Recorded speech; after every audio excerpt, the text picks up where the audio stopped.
జై జై వాసవి సంతబజార్లో వేంచేసి ఉన్న శ్రీ వాసవి కనికా పరమేశ్వరి అమ్మవారి దేవీ శరణి నవరాత్రి ఉత్సవాలు ఈరోజు ఉదయం నుంచి కార్యక్రమాలు బిగినాయి.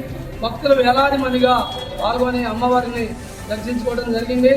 ఈ రోజున మొదటి రోజున 516 కలశాలతో నగరోత్సవం ఎంతో అత్యంత వైభవంగా దేవస్థాన కమిటీ వారి ఆధ్వర్యంలో బ్రహ్మాండంగా కార్యక్రమం నిర్వహించాం.